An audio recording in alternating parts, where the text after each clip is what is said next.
Welcome to Edenfold, where we delve into darkness every Wednesday, Friday, and Sunday night.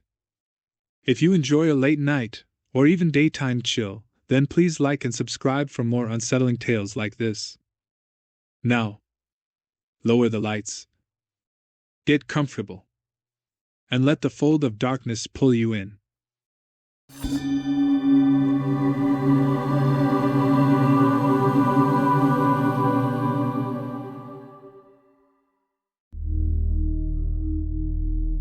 Two years before I joined the vessel, a deckhand went overboard during a storm transfer. They ruled it an accident, closed the report, moved on. The first time I saw him, I didn't know who he was. He was standing in the aft stairwell, looking directly into the camera. And he wasn't alone for long. North Sea rotation, 18 crew, 6 weeks on. During week 3, I was on bridge watch at 01:17 when camera 6 flickered. A man stood halfway down the aft stairwell, still, one hand on the railing, wearing standard orange coveralls. I radioed the engine room. No one answered. I left the bridge and checked the stairwell myself. Empty. We pulled the footage. The recording showed him clearly. At 01:18, he tilted his head up, directly into the lens. The feed cut to static for 4 seconds. When it came back, he was gone. No power interruption logged. Identification. At lunch the next day, I described the man. An older deckhand went pale. He left the table and returned with a laminated crew memorial sheet. Photo at the bottom. Eric, deckhand, lost at sea. Dark hair, bent nose, same coveralls. Declared accidental fall during transfer. Body never recovered. Escalation. After that, it stopped being passive. 3 nights later, while I was alone securing lines on the stern, the watertight door behind me slammed open. Not drifted, not eased, thrown. Hard enough to dent the stopper. Weather log, 0 wind. I checked. No one else was on deck. The security camera later showed the door opening inward with force. No visible person, but the handle depressed as if someone had pulled it. The cabin incident. I woke at 2:43 to the mattress dipping. The weight was real. The sheet pulled tight across my legs. Someone was sitting on the edge of my bunk. I turned slowly. A man sat there with his back to me. Hair wet, coveralls soaked, water dripping steadily onto the floor. I reached out. My fingers touched fabric. Cold, heavy, saturated. He turned his head. His face was swollen from water retention. Eyes open, focused. He spoke clearly. "Tell them I didn't jump." The weight lifted. The mattress rose.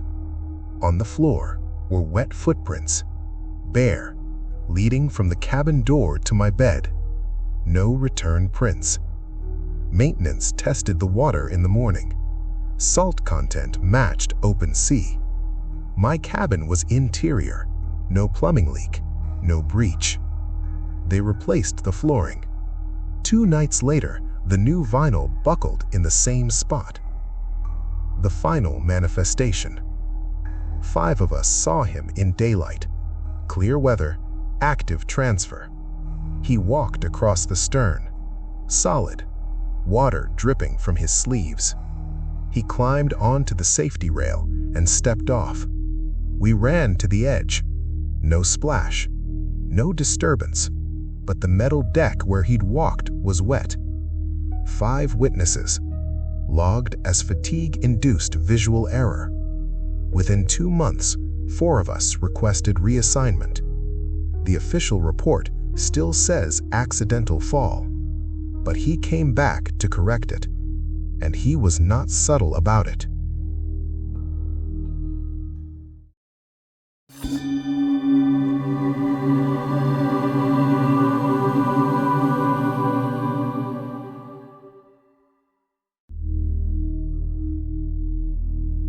There were 3 of us in the cave.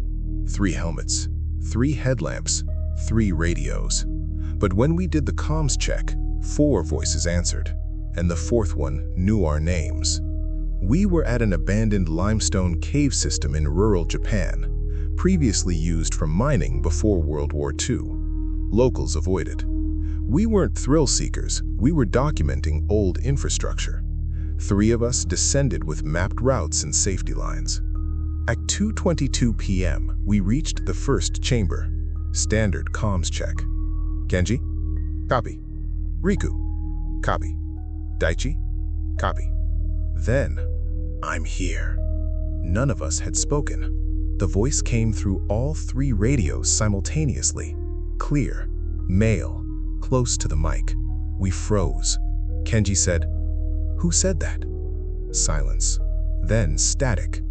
As we advanced into the second tunnel, Daichi stopped abruptly. He said someone had tugged his pack. Not brushed, not snagged, pulled, hard enough to shift his balance. We checked his straps. No obstructions, no loose rock. Seconds later, my own shoulder jerked backward. My helmet light swung across the wall. There were fresh scratches in the limestone beside us, parallel, as if something had dragged fingernails down the rock. The marks were wet, condensation gathered inside them. At 3:03 p.m., Riku's radio crackled. "Don't go that way." The voice again, not distorted, not faint, right behind us on the channel. We all turned toward Riku. He hadn't spoken. Then his headlamp shut off. Battery was full. We know because we checked before descent. In total darkness, we heard footsteps. Measured, approaching. Not echoes, distinct footfalls on gravel.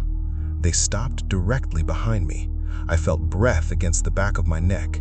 Cold, slow. I turned. Nothing. But Daichi screamed. Something had pushed him forward, hard enough that he fell to his knees. There were handprints on the back of his jacket, wet, visible in the beam of my headlamp. 5 fingers, clearly defined. We began retreating, rapidly. All 3 radios activated at once, no one touching them. The same voice spoke. "You left me." None of us had ever been there before. We said nothing. The voice continued. "You sealed it." Kenji later researched the cave. In 1944, part of the mining tunnel collapsed. 3 workers were trapped. The entrance was sealed during wartime resource shortages. Recovery never attempted. As we reached the main chamber, the safety rope went taut, pulled from behind. Not snagged, pulled. All 3 of us felt the tension. It released abruptly.